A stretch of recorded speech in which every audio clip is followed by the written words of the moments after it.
El domingo pasado hablábamos de Dios nos hizo reyes y sacerdotes. Amén. ¿Qué nos hizo? ¿Se lo cree usted o no? ¿Cómo camina un rey? Cuando le pregunte a usted, ¿cómo está, señor rey? No, pues ahí la llevamos. No, hermano. ¿Verdad? Un rey tiene autoridad. Un rey tiene decretos. Un rey es un hombre que puede poner leyes, ¿verdad? Tiene una autoridad de parte de Dios, porque dice la Biblia que Dios es el único que pone reyes y quita reyes. Pero también nos hizo, dice, sacerdotes. Un rey es el que pone leyes, pero un sacerdote es el que enseña la cultura del reino. Amén. Así que si usted es rey, tiene que tener autoridad. Y si usted es sacerdote, usted tiene que enseñar la cultura del reino. Porque el trabajo de un sacerdote es enseñarle la cultura del reino a los hijos, a la esposa, a los amigos, a los compañeros de trabajo, a la gente de negocio, a la gente pobre. Ese es el trabajo de un rey. Decíamos el domingo pasado que en el Antiguo Testamento un rey no podía ser sacerdote y un sacerdote no podía ser rey. Eran dos funciones totalmente diferentes, ¿verdad? Un rey, siempre que iba a una guerra, tenía que venir ante el sacerdote para que el sacerdote orara por él, ¿verdad? Y Dios pudiera hablar si esa victoria se iba a ganar o no. Entonces, trabajaban unidos el rey con el sacerdote. Ahora, en el Antiguo Testamento, ahora tenemos las dos funciones. Somos reyes y somos sacerdotes. Amén. Como reyes tenemos autoridad, pero como sacerdotes enseñamos la cultura del reino, ¿verdad? Tenemos que enseñar porque reflejamos, fuimos hechos a la imagen y a la semejanza de Dios. Eso quiere decir que nosotros tenemos características como las que Dios tiene. Somos inteligentes, ¿verdad? Tenemos conexión con el rey. De alguna manera nos parecemos al Señor. Entonces decíamos el domingo pasado, Dios nos hizo reyes y sacerdotes para Dios su Padre. Si usted no ha escuchado de esa prédica, escúchela, ahí está en Facebook, ¿verdad? Para que usted entienda la de hoy. Porque la de hoy se llama Vive como rey y sacerdote. A ver, diga conmigo, tengo que vivir como rey y como sacerdote. Si el domingo pasado Dios nos hizo reyes y sacerdotes, quiere decir que si Dios nos ha hecho reyes y sacerdotes, ahora yo tengo que vivir como rey y como sacerdote. Y ahí en Éxodo 19, del 4 al 6, Dios saca al pueblo de Israel de Egipto. Tenían unos 400 años de estar esclavos. Y Dios los va a sacar de Egipto, de esa esclavitud, de esa vida miserable, de esa vida sin identidad. Pero Dios le dice a Moisés, vosotros visteis lo que hice a los egipcios y cómo os tomé, dice, sobre alas de águila y los he traído a mí. O sea, Dios está usando una metáfora. Y les dice, vosotros viste cómo yo hice con los egipcios, ustedes vieron. Y cómo os tomé sobre alas de águila. Me traí un mosquito. Aquí tengo una botella de agua. Ese mosquito va a salir ungido en el nombre de Jesús.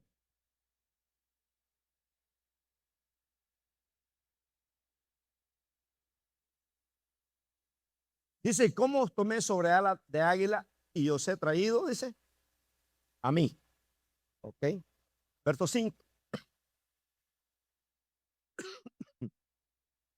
Ahora pues, si dieres oído a mí, a mi voz, y guardares mi pacto, vosotros seréis, dice, mi especial tesoro. ¿Sobre qué? Sobre todos los pueblos, porque mía es toda la tierra. Vosotros seréis mi especial tesoro. no se lo está diciendo solo a los judíos, se lo está diciendo, hermanos, a aquellos, ¿verdad?, que van a poner por obra las leyes de Dios. En el verso 6 está la clave. Mire cómo dice: y vosotros me seréis un reino de sacerdotes y gente santa. Estas son las palabras que dirás a los hijos de Israel, a mi pueblo, a mi iglesia, ¿verdad? Entonces, hermanos, cuando Dios nos dice que tenemos que vivir como reyes y como sacerdotes, no solo está hablando a un pastor, está hablando a toda la iglesia, que somos reyes y sacerdotes. Entonces Dios le dijo a Moisés: quiero que vivan como reyes y que vivan como sacerdotes, porque ustedes serán mi especial tesoro. ¿Usted cree que la gente de allá afuera no envidia, hermanos, la vida que nosotros vivimos? No porque somos millonarios, no, si vamos al día con todo. Pero la paz que un cristiano tiene, no la tiene un impío de afuera. Porque nosotros vivimos con la paz de Dios, no con la paz de los dólares, no con la paz de la salud, no con la paz de las buenas noticias. Nosotros vivimos con la paz de Dios. Por eso la Biblia dice: no tendrás temor de malas noticias, porque vivimos con la paz de Dios. Entonces, hermanos, una pregunta que tenemos que hacernos: ¿quién soy yo en Cristo? ¿Cuál es mi papel? ¿Cuál es mi lugar? ¿Cuál es mi identidad como cristiano, como hijo de Dios? ¿Quién soy yo en Cristo? Porque a veces el diablo va a venir a ponernos la duda, como se la puso a Jesús: ¿eres tú el Hijo de Dios? Le estaba poniendo la duda. Y a veces va a venir la duda a nosotros: ¿quién soy yo en Cristo? Y aquí es donde nosotros tenemos que actuar como reyes y sacerdotes. Porque en Hebreos capítulo 1, versículo 7, ¿verdad?, nos da identidad. ¿Quiénes somos nosotros en Cristo Jesús? ¿Quién es usted en Cristo Jesús? Y mire, dice el autor de los Hebreos: ciertamente, dice, de los ángeles, dice, el que hace a sus ángeles espíritus y a sus ministros, dice, son llama de fuego. Entonces Dios se revela a nosotros y nos da identidad, no como cualquier cosa. Dice que a sus ministros Dios los hace, dice, llamas de fuego. ¿Qué significa eso, pastor? Que hay una autoridad sobrenatural en nosotros. Hay una autoridad divina sobre nosotros. Hay una autoridad, hermanos, en el mundo espiritual, que cuando usted ata o desata o declara esa palabra, algo se activa. Por eso Jesús le dijo a Pedro: lo que tú ates a ti, yo lo voy a atar allá. En el griego le dice el Señor a Pedro: lo que tú ates aquí, Pedro, ya ha sido atado en el cielo. O sea, tú atas aquí la enfermedad y en el cielo ha sido atada también. Pero tú desatas aquí la bendición y en el cielo también ha sido desatada la bendición. Entonces habla de una autoridad divina. Cuando Dios dice a sus ministros los llama llamas de fuego, está hablando de una autoridad, hermano. Que cuando usted ora por una persona que verdaderamente tiene una necesidad, usted declara la oración de fe. Porque para tener esa autoridad divina usted tiene que tener fe. Porque si usted no tiene fe y hace la oración, botó saliva de gusto. No, la oración de fe, dice la Biblia, es la que hará lo que va a hacer. Es donde va a activar lo sobrenatural. Entonces dice que a su ministro lo llama llamas de fuego. Entonces tenemos que vivir como reyes y como sacerdotes en un mundo sin identidad. Porque el ser humano, el diablo le roba su identidad, no sabe quién es. Entonces, ¿por qué nos es difícil entender que tenemos que vivir como reyes y como sacerdotes? Decíamos el domingo pasado, porque hay mucha carnalidad en nosotros. Caminamos más en lo natural que en lo sobrenatural. Hay cristianos que cuando están enfermos, en vez de venir a la iglesia, se van para el Olive. ¿Se fueron o están acá? Hay cristianos que cuando les duele la cabeza, en vez de ponerse a orar o meterse a bañar ahí con un baño de agua helada, se toman una Tylenol. Hay cristianos, hermanos, que andan una farmacia de medicinas en la cartera. Qué silencio, ¿verdad? Un rey y un sacerdote tiene que tener autoridad, hermano. Usted me miró predicar todos estos domingos a mí, ¿verdad? Yo estuve un mes aquí predicando, hermano, que usted tal vez ni cuenta de Dios, tal vez sí me miraba, que no andaba muy bien de salud. Pero yo le decía al Señor, Señor, si tú me quieres que predique, pues no. Yo amanecía sin voz. Pero usted no me miró quejándome.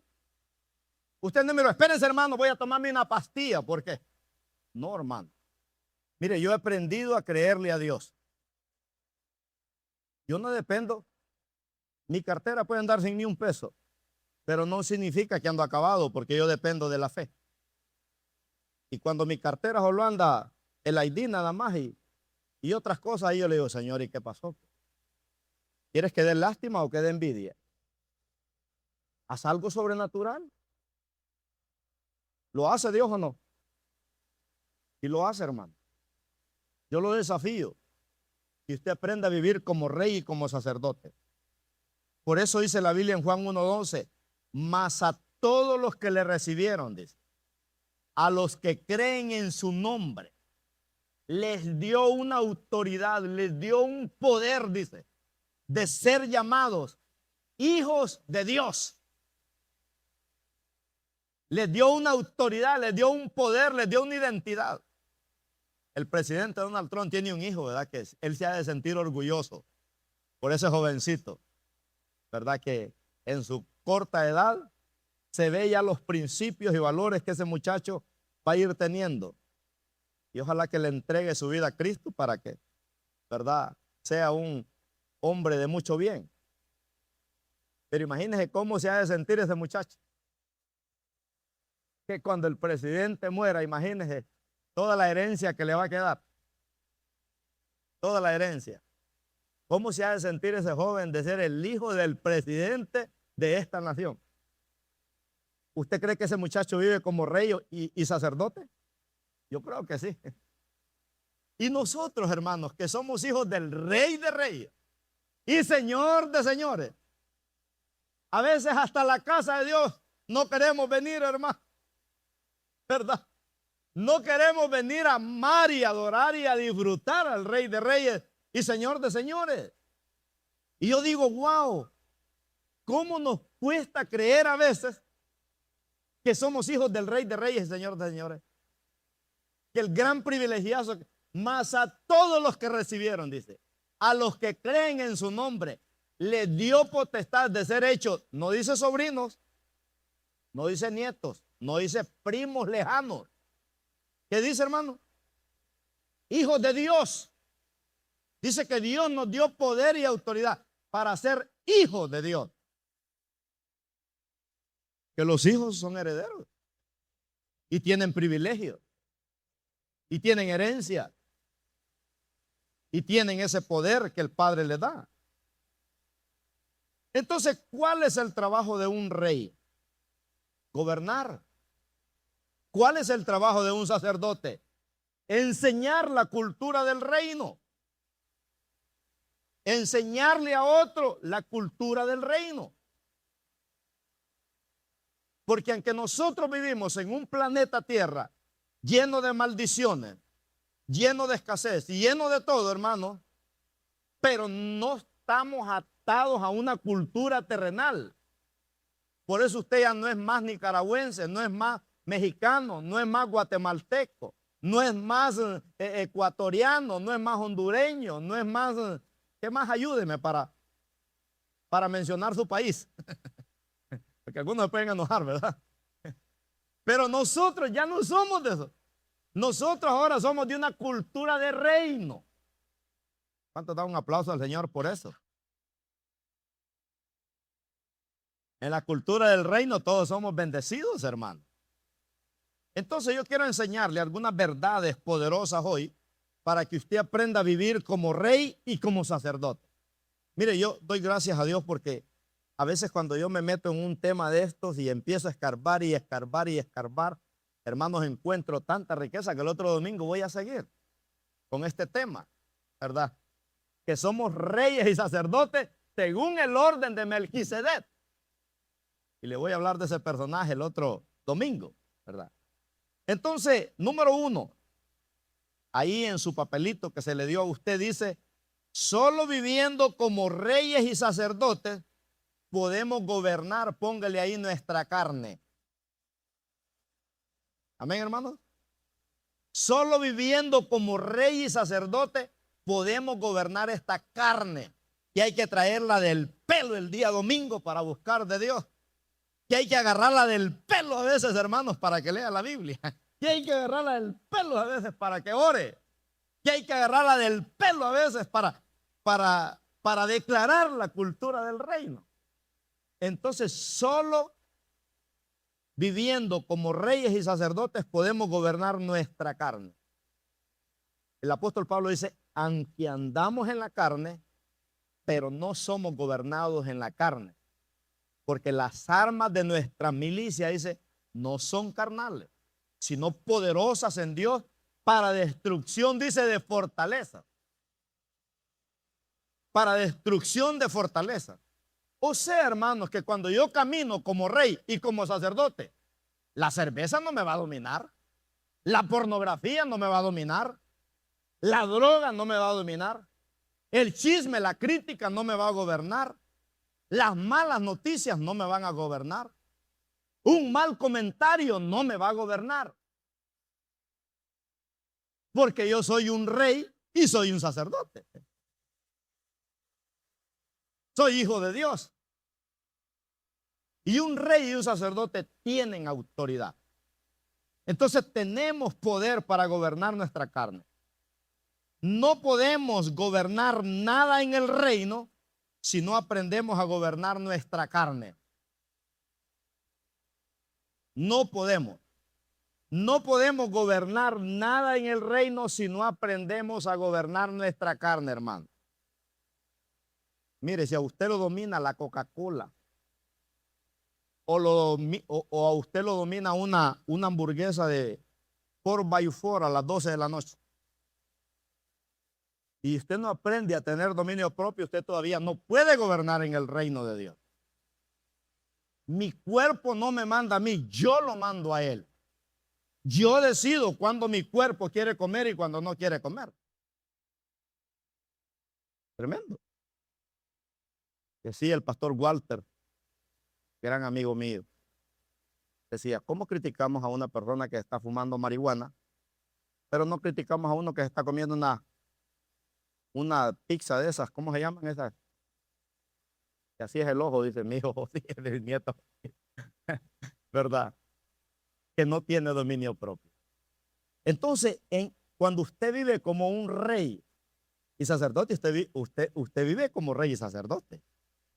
Esa gente se cuida. Esa gente sabe que tienen autoridad, que tienen identidad. Nadie los engaña. Entonces, hermanos, hay una lucha con nuestra carne. Diga conmigo, hay una lucha con nuestra carne. ¿Sabe cuál es la lucha? Que la carne no quiere nada con Dios. Si no es por el Espíritu Santo que nos pone el querer y el hacer a nosotros por su buena voluntad, nosotros no estuviéramos aquí hoy. Me gustó lo que me dijo Edwin. Me levanté esta mañana, pastor, me dijo, contento, alegre, porque yo quería venir a la casa de Dios. Sentía la gran necesidad de venir a la casa de Dios. Entonces, hermanos, la lucha que nosotros tenemos es que a la carne no le gusta todo lo que es de Dios. ¿O solo a mí me pasa eso? ¿Sabe cuál es el día más difícil para mi carne? El domingo. Porque el domingo lo invitan a uno a bailar la Macarena, lo invitan a la playa, lo invitan aquí, lo invitan allá. Y la carne se quiere ir para allá. ¿verdad? Se quiere ir para allá. La carne se aburre en la iglesia, hermano. Cuando perdemos el apetito espiritual por Dios, se aburre. En primera de Juan 2, del 15 al 17, vemos esa gran batalla que tenemos como hijos de Dios. Que la carne es el enemigo más peligroso de todos los enemigos que nosotros tenemos. Porque la carne quiere pecar. A la carne le gusta el pecado. A la carne le gusta desobedecer a Dios. Porque el diablo ahí trabaja, ¿verdad? Nos pone trampas, como decía el mensaje de ayer. Que cuando ya somos cristianos, el diablo nos pone trampas para detenernos, para paralizarnos y no poder llegar al propósito que Dios tiene para nosotros. Entonces, en primera de Juan 2:15 dice Juan: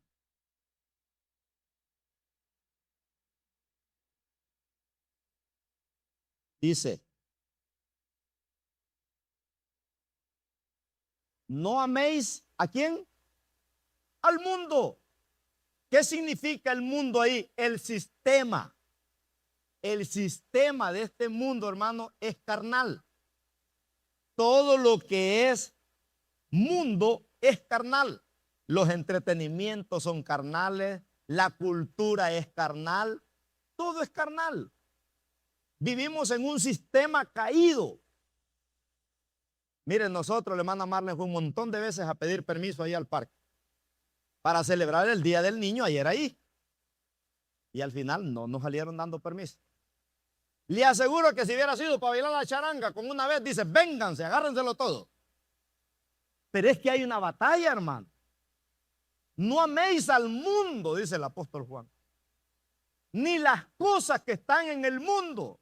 No se enamore de las cosas del mundo, hermano. Si alguno ama al mundo, dice, el amor del Padre no está en él. Ay, pastor, ya salió el último iPhone. Ya salió el último carro. Ya salió el último de todo. Y nos enamoramos de las cosas del mundo y caemos en esas trampas a veces. Pero dice ahí que el que ama al mundo, el amor del Padre no está en él. Pero Juan se enfoca en tres cosas de los enemigos de la carne. Dice el verso 16. Cuando se refiere al mundo, dice, porque todo lo que hay en el mundo. Ay, pastor, pero estas cositas no son malas. Ahí dice todo. Porque todo lo que hay en el mundo, en este sistema, hermano, usted no se puede acomodar a este sistema. Todo lo que hay en el mundo dice los deseos de la carne. ¿Qué quiere la carne? Todo lo que hay en el mundo. Quiere dinero, quiere viajes, quiere esto, quiere esto otro y quiere esto otro. Todo quiere. Hay un chiste que dicen que una vez se juntó el dólar de a 100 con el de a 1. Y el dólar de a 1 le preguntó el de a 100, ¿cómo te ha ido? Le dice el de a 1 al de a 100. Le dice, yo solo viajando, paso por todo el mundo. Yo conozco todo el planeta Tierra, conozco los lugares más hermosos. Siempre estoy, le dice, donde está lo grande. Y el de a 100 le pregunta al de a dólar, le dice, ¿tú cómo te va? Yo lo paso metido en la iglesia, ¿verdad? Es un chiste, pero está bueno, tiene sentido. Entonces dice, porque todo lo que hay en el mundo, los deseos de la carne, los deseos de los ojos, estos ojos no se cansan de ver cosas, hermano. Los deseos de los ojos y la vanagloria, vanagloria. No es gloria, es vanagloria, ¿verdad? Porque cuando se muere uno, hermano, se acabó todo. Vanagloria de la vida no proviene, dice, del Padre, sino del mundo. Pero el 17 cierra, ¿verdad? Con gobernar la carne. Dice el 17, y el mundo pasa. Todo va a pasar, hermano.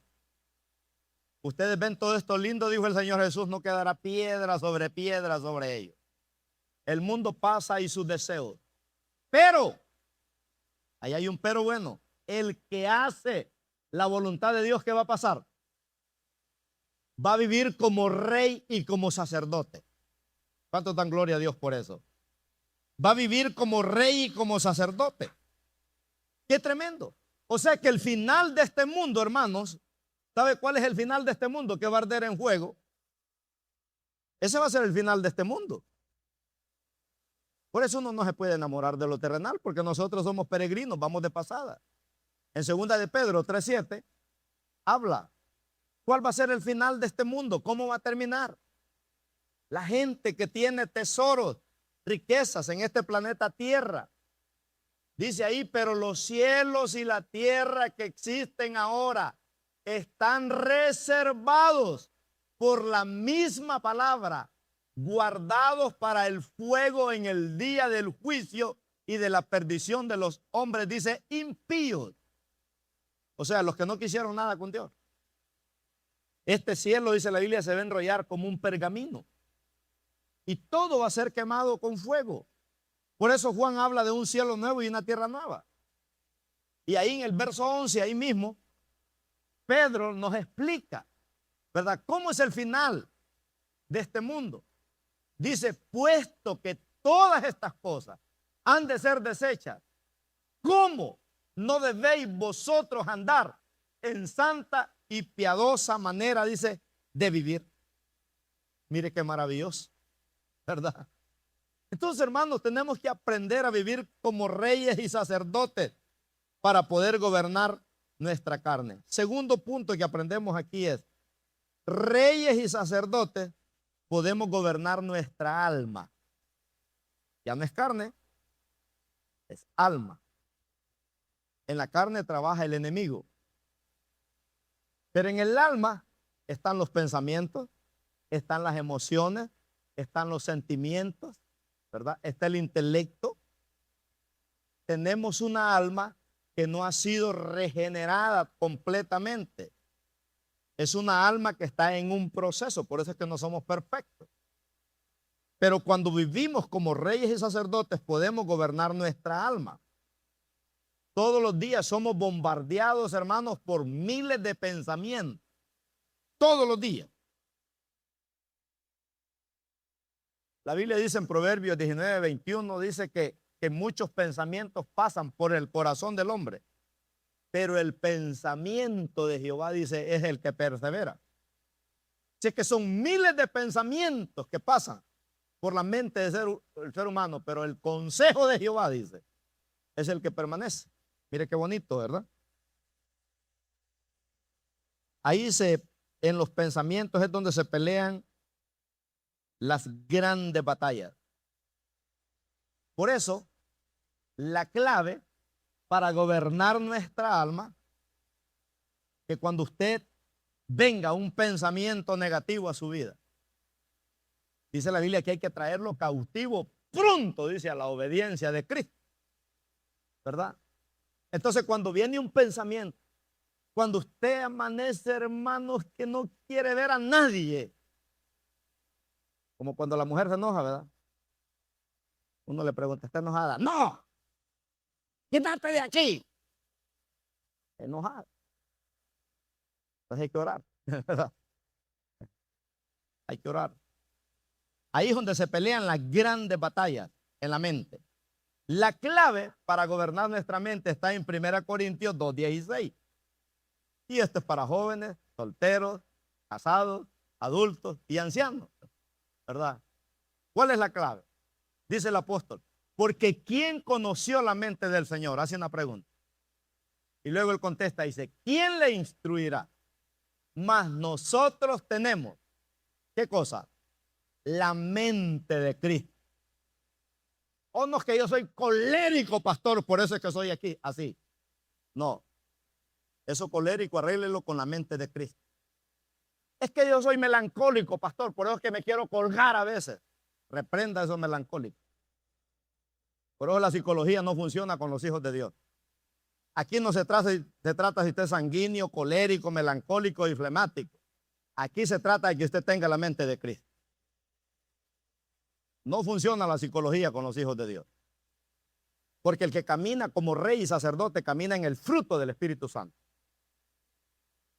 Tengo 20 razones para quejarme, pero tengo una para dar gracias a Dios. Por eso dice la Biblia, hay que dar gracias a Dios en todo, dice, porque esta es la voluntad de Dios para con nosotros. Entonces el alma se gobierna, hermanos, teniendo la mente de Cristo. Dice, mas nosotros tenemos la mente de Cristo. El que vive como sacerdote tiene la mente de Cristo. No ve el problema, ve el milagro. No ve la enfermedad, ve la salud. No ve la pobreza, ve la riqueza. Por eso Dios nos enseña en la Biblia, dice, diga el débil, fuerte soy. Diga el pobre, rico soy. Así tiene que vivir el que es sacerdote y el que es rey. Ese es el trabajo del sacerdote. Decirle al ser humano cómo es Dios. Y el deseo de Dios, hermano, y esto está poderoso. El deseo de Dios es que todos los hijos de Dios vivamos como reyes y como sacerdotes. Me gustó un pastor que tuvimos ya con 40 años de pastorado. Y a mí me hicieron parte del comité de púlpito para traerlo.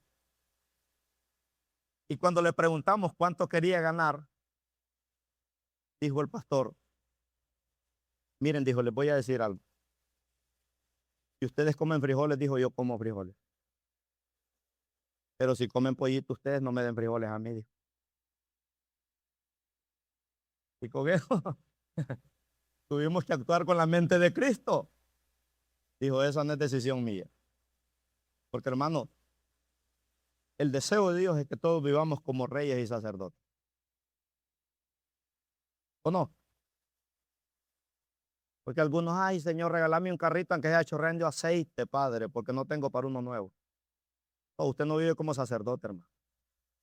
Usted no vive como rey. Es que solo los que venden cocaína pueden tener un carro nuevo. Es que solo los que tienen mucho dinero pueden ser felices. ¿Quién ha dicho eso a usted? Por eso, hermanos, hasta los dichos nos enseñan grandes verdades, que al mal tiempo, dice, buena cara, ¿verdad? Entonces, qué bonito nos enseña ahí. El trabajo del sacerdote es enseñar la cultura del reino. Enseñar la cultura del reino. Un sacerdote no puede retroceder. No puede retroceder. Por eso cuando se les entregó las tierras al pueblo de Israel, Dios dijo a los sacerdotes, no les vayan a dar heredad porque yo soy su herencia de ellos. Yo soy su herencia de ellos. Mire qué bonito. Número 3, reyes y sacerdotes protegen su territorio. Póngale ahí, protegen su territorio. Los reyes y sacerdotes protegen su territorio. Son responsables de todo lo que entra en su territorio. No le echen la culpa a nadie. Protegen su territorio. No le echen la culpa a nadie. Somos buenos para echar la culpa. Siempre queremos un culpable. Nunca queremos reconocer nuestros errores, ¿verdad? La mujer siempre quiere echarle la culpa al hombre. El hombre siempre quiere echarle la culpa a la mujer. No, hermano, aquí no se trata de echarnos la culpa. Se trata de vivir como reyes y sacerdotes. ¿Qué hacen los reyes y sacerdotes cuando están en peligro? Buscan a Dios. ¿Saben qué? Vengamos a Dios. Vamos a orar. En vez de pelearnos, vamos a invocar el nombre de Dios. Entonces, protege tu territorio, hermano. En Mateo 15, 17 al 19, Jesús nos habla de cómo podemos nosotros proteger nuestro territorio. Mateo 15, 17 al 19. Dijo el Señor, ¿no entendéis que todo lo que entra en la boca va al vientre y es echado en la letrina? Pero lo que sale de la boca, ¿de dónde sale? Del corazón sale. Y esto contamina, dice a quién, al hombre. Porque del corazón salen los malos pensamientos, los homicidios, los adúlteros, las fornicaciones, los hurtos, los falsos testimonios, las blasfemias. Estas cosas son las que contaminan al hombre. Tremendo. Entonces, cuida tu territorio, hermano. No nos contaminemos. Aprendamos a vivir con la cultura del reino, como decía ahí, lo que acabamos de leer. Todo lo que oímos, todo lo que vemos y todo lo que hablamos entra en tu territorio. No es la comida que comemos, esa va a la letrina. Pero lo que vemos, lo que oímos y lo que hablamos, eso sí nos contamina. Dice el proverbio que hay palabras que son como golpes de espadas. Qué mejor que te vieran enterrado la espada, esas palabras tan demoníacas que salieron de la boca.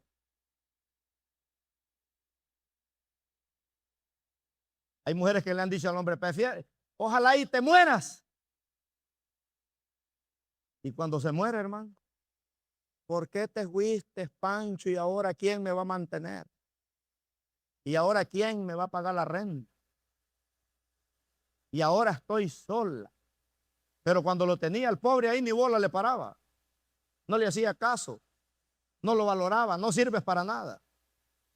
No. Cuide su territorio, hermano. Valore lo que tiene. Cuide lo que ve, cuide lo que habla y cuide lo que oye. Porque esas cosas nos van a enseñar a guardar nuestro territorio. Si hay algo que yo siempre he tenido, que lo aprendí desde temprano en el pastorado, es no castigar a mis hijos cuando yo estaba enojado.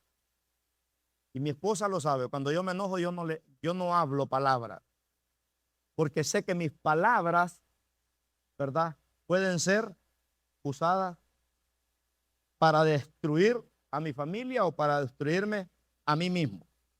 Entonces, cuidado. Cuarto punto que aprendemos aquí: reyes y sacerdotes conquistan. Amén. Si nosotros somos reyes y sacerdotes para Dios nuestro Padre, entonces ¿qué somos? Conquistadores. Romanos 8:37 dice que en Cristo somos más que vencedores. No somos vencedores, somos más que vencedores. Entonces reyes y sacerdotes conquistan. Y me encontré este versículo que hay aquí que está poderoso en Miqueas 3:8. Nos habla, ¿verdad?, cómo vive un conquistador, cómo vive un guerrero, cómo vive uno, ¿verdad?, que se va a enfrentar al enemigo, no con una actitud de cobarde, sino con una actitud de vencedor. Mire lo que dice este profeta. Mas yo estoy lleno, dice, ¿de qué? De poder. ¿De qué? ¿De poder de qué? Del Espíritu de Jehová. Solo con esa frase, hermano, usted ya es un conquistador. Cuando usted está lleno del Espíritu de Jehová, usted no va a hablar palabras de empleado mal pagado. Usted no va a hablar palabras de derrota. Usted no va a andar una cara de teléfono descompuesto. Una persona que tiene el poder del Espíritu, hermano, olvídese,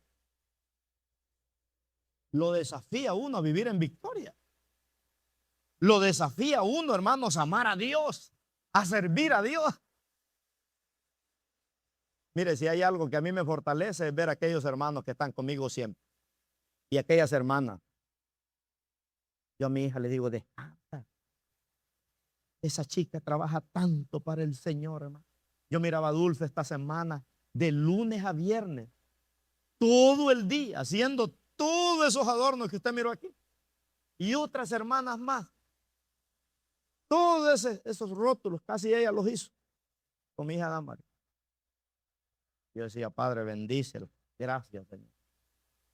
Entonces el profeta dice, mas yo estoy lleno, dice, del poder del Espíritu de Jehová. Yo creo, hermanos, que si nosotros tuviéramos una iglesia así, uy, hermano, estuviéramos a reventar. Tuviéramos iglesias, tal vez en otros países, más, porque sí tenemos, pero tuviéramos más. Viviéramos más felices, viviéramos más bendecidos. Mas yo estoy lleno del poder del Espíritu y de juicio y de fuerza para denunciar a Jacob su rebelión y a Israel, dice, su pecado. O sea que una persona que está lleno del Espíritu Santo, hermano, denuncia la sinvergüenzada. No, aquí no es uno que hace tranza. Cuando dice que denuncia a Jacob su pecado, su rebelión, está hablando de aquel hombre carnal y aquellos malos deseos con aquellas cosas que luchamos nosotros.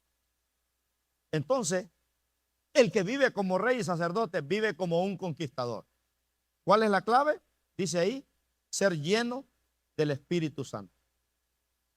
En la historia, hermanos, encontramos reyes que conquistaron el mundo entero casi. Vemos reyes tan poderosos que pasaron por este planeta Tierra, que casi conquistaron el mundo entero. Por eso necesitamos conquistar nosotros nuestro carácter primero, para vivir como Cristo vivió.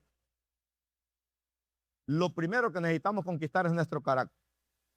Porque a veces tenemos un carácter que ni nosotros mismos nos aguantamos, hermano. Necesitamos, verdaderamente.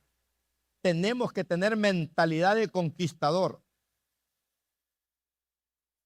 Por eso una pregunta que tenemos que hacernos aquí antes de terminar es, ¿qué áreas necesitas conquistar en nuestra vida? ¿Qué áreas necesitamos conquistar? Y para conquistarlas, hermanos, necesitamos un mover del Espíritu Santo en nosotros. Yo cuando terminamos la oración, los varones en la mañana, ahí me quedo tendido en el closet, estudiando, ¿verdad? Porque tal vez el hermano que dio la oración o el que dio el devocional, ¡pum! El Señor me habló a través de un texto. Digo, necesito ahorita, ¿verdad?, trabajar esto con un espíritu de conquistador. Imagínense. Entonces necesitamos un mover del Espíritu Santo, hermano, en cada uno de nosotros. Y usted cuando llegue aquí, no venga a calentar motores, sino que ya traiga el motor calentado, ¿verdad? Que ya venga lleno del Espíritu Santo para poder disfrutar el banquete que Dios tiene para cada uno de nosotros. Entonces, como reyes y sacerdotes hay áreas que necesitamos conquistar. Y número 5, reyes y sacerdotes saben que sus palabras tienen un poder sobrenatural para hablar. Amén. Un rey cuando habla sabe que su palabra tiene poder y tiene autoridad. Tremendo, ¿verdad? Por eso tenemos que tener cuidado con lo que hablamos. Porque a mí nadie me puede maldecir, hermano. Ningún brujo, nadie me puede maldecir a mí. El único que me puede maldecir a mí soy yo mismo. Con mis palabras me puedo atar. Con mis propias palabras. Entonces un rey y sacerdote sabe que tiene un poder sobrenatural al hablar. ¿Cuántos creen eso? Por eso tenemos que tener cuidado. En Proverbios 18:21, mire lo que dice este pasaje, para que usted vea, ¿verdad?, que sí hay un poder. La muerte y la vida, dice, están en el poder de la lengua, y el que la ama comerá de sus frutos. Lo que usted habla, eso va a tener. Cuidado con lo que hablamos. Si habló palabras negativas, recójala. Si le dijo a alguien, te odio, recoge esas palabras y pida perdón. Porque se le va a devolver. Por eso hay que tener cuidado cómo hablar. Que el poder de un cristiano, hermanos, está en lo que declara. Si usted ha declarado que usted va a ser un hombre bendecido por Dios, eso va a ser. Si usted ha declarado que usted va a ser una mujer bendecida por Dios, eso va a ser. ¿Verdad? Hay cosas que nunca suceden, hermanos, hasta que usted las declara en el Espíritu. La clave es esa. Que usted las declara en el Espíritu. Porque usted está lleno del Espíritu Santo. Porque el Espíritu Santo es el que da palabras de consejero, de sabiduría, de inteligencia, de conocimiento, dice la Biblia.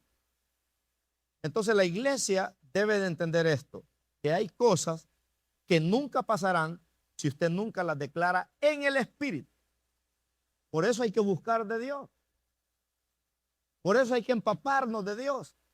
Porque cuando usted está en el Espíritu, hermano, Dios te da una fuerza sobrenatural. Miren, no es lo mismo que yo ore por una persona que he andado con un día tal vez bien cansado a que yo ore por una persona tal vez después de una prédica, después de una oración, después de una enseñanza que doy, porque estamos activados con lo sobrenatural. Entonces, los reyes y los sacerdotes hablaban la palabra y las cosas sucedían. Entonces, para terminar, dice ahí abajo, reyes y sacerdotes son los encargados de cuidar y valorar la presencia de Dios. Imagínense. Ahí está la clave. Son los encargados de cuidar y valorar la presencia de Dios. Hay reyes y sacerdotes en el Antiguo Testamento, hermanos, que no valoraron la presencia de Dios. Por ejemplo, en el tiempo del rey Saúl, dice la Biblia que 20 años estuvo el arca, dice, allá arrinconada. Nadie le hizo caso. Por eso no vivió como rey y sacerdote, aunque tenía el título, nada más escrito en un papel, pero no vivió como rey y sacerdote. Sin embargo, cuando David entra al sacerdocio, vea, al reinado, dice la Biblia que trajo el arca del pacto, dice, para llevarla a la Casa Blanca, para ser aconsejado por Dios. Qué bonito es cuando llevamos la presencia de Dios a nuestra casa. Que tus hijos vienen y necesitan un consejo, van a venir a ti. Tu esposa necesita un consejo, va a venir a ti. Tu vecino necesita un consejo, va a venir a ti. Porque ellos saben que la presencia de Dios está en tu casa, está en tu vida, está en todo lo que haces. Y van a decir, este me va a dar un buen consejo. David, hermanos, aprendió a cuidar la presencia de Dios y a valorarla. Tanto que mire en 1 Samuel 7, verso 1 y 2. Cuando David mueve el arca del pacto de la casa de Obed-Edom a la Casa Blanca donde el rey iba a vivir, mire cómo David ahora lleva el arca del pacto. Ya no la lleva en bueyes, ahora la lleva en hombros de reyes y sacerdotes.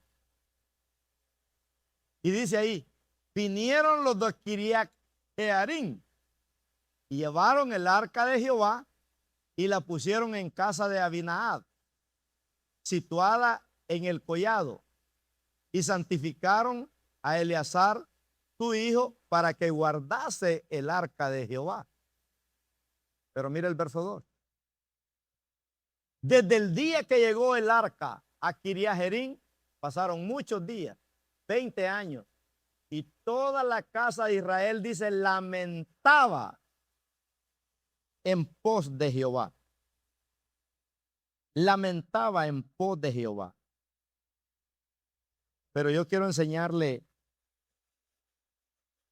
en segunda de Samuel 6, 13 al 15. Ahí fue cuando no valoraron la presencia de Dios. Pero miren segunda de Samuel 6 del 13 al 15. Ahora David mueve el arca.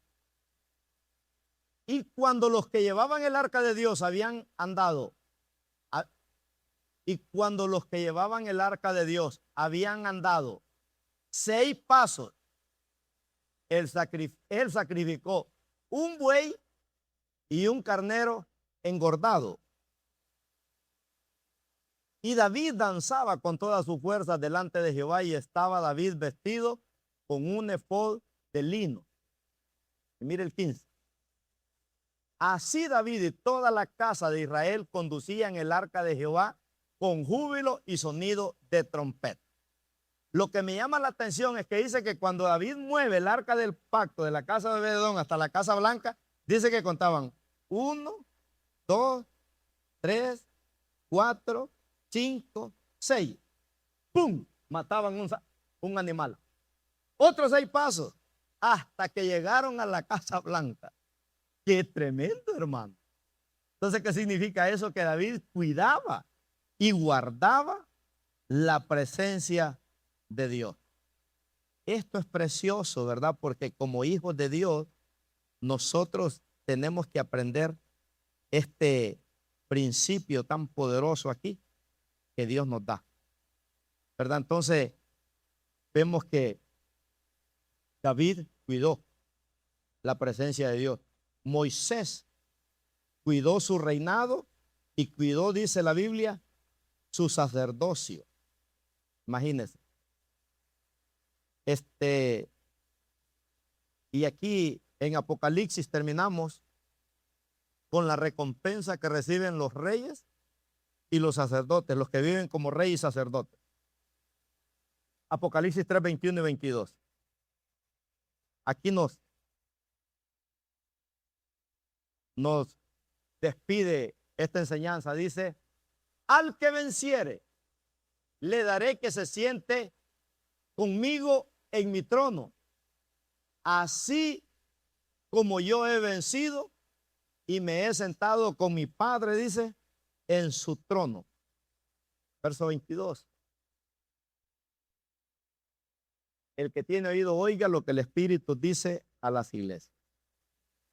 Qué tremendo, hermano. Al que venciere, yo le daré, dice, que se siente conmigo en mi trono, así como yo me he sentado con mi Padre. O sea que en el cielo van a haber privilegios grandes y enormes. Qué tremendo, ¿verdad? Entonces, el otro domingo le voy a enseñar los tres hombres de la Biblia que caminaron como reyes y sacerdotes. Hay tres hombres en la Biblia que caminaron como reyes y sacerdotes. Y Dios los deja como ejemplo para que nosotros, hermanos, de alguna manera nos desafíe a vivir en esta cultura del reino para que Dios pueda lograr su propósito en cada uno de nosotros. Amén.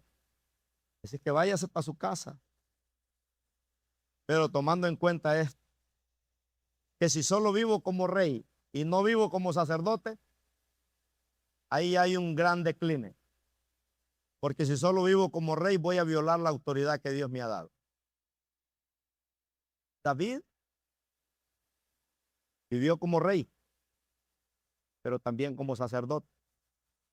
Cuando llegaba a la iglesia,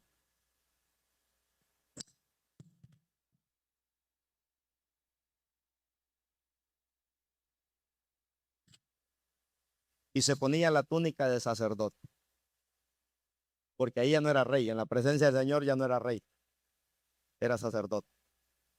Amén. Y a veces nosotros cuando llegamos a la casa, hermano, allá en la casa no soy pastor yo, allá soy sacerdote. ¿Ves, nieto, cómo se me quiso enganchar en la nuca aquí? Allá se me tiran encima, ¿verdad? Porque allá soy sacerdote, les enseño la cultura del reino, les enseño a ser felices, amar. Cuando esos niños están enfermos, ¿a dónde cree que ellos van? No van a la mamá, no van a la abuela, no van al papá. ¿Sabe dónde vienen? Donde su tito. Porque ellos saben que su tito vive en la cultura del reino. Y así como los ve de chiquititos, ellos vienen y me dicen, Tito, ¿puedes orar por mí? Porque estoy enfermo. Estoy enfermo. Sí, mi amor, venga, vamos a ungirla con aceite. Y usted va a hacer esta oración pidiéndole a su Padre Celestial que Dios la va a sanar. Entonces, ¿qué hacemos? Enseñarle la cultura del reino. Amén. Póngase de pie, vamos a orar. Padre, gracias por tu palabra. Gracias, Señor amado, por educarnos, por enseñarnos estos principios, Señor, en la universidad del cielo, Padre mío. Sabemos que tú has escondido, dice la Biblia, de los sabios de este mundo, esta cultura, Señor, que ellos no entienden y no conocen, Padre, pero que se las has revelado, Señor, a aquellos que te aman, aquellos, Señor, que viven vidas rendidas a ti, aquellos que te buscan cada día, Señor, aquellos que permanecen en ti, Padre Santo. A ellos les has revelado los misterios del reino, dice tu palabra. Por eso, Señor, es que vivimos cada día, Padre, en esta cultura, Señor, de vivir como rey y vivir como sacerdote. Bendiga a cada uno de mis hermanos, a mis hermanas. Padre, que esta semana sea una semana, Señor, donde nosotros podamos poner por obra estas verdades que están escritas en tu palabra, Señor, que no están escritas en ningún libro, sino en tu palabra. En el nombre poderoso de Cristo Jesús. Haga conmigo esta oración. Diga, Señor Jesús, gracias por educarme en esta preciosa tarde a través de tu palabra. La recibo y la atesoro en mi corazón para que yo pueda vivir como rey, para ganar las batallas que tengo que enfrentar, pero vivir como sacerdote en la cultura del reino con la mente de Cristo. En el nombre poderoso de Cristo Jesús, gracias por hacerme tu hijo y quiero ser un hijo obediente. Que yo te ame con todo mi corazón, con todas mis fuerzas y con toda mi alma. En el nombre de Jesús. Amén. Aleluya. Gloria al Señor. Dios me los bendiga ricamente, hermanos.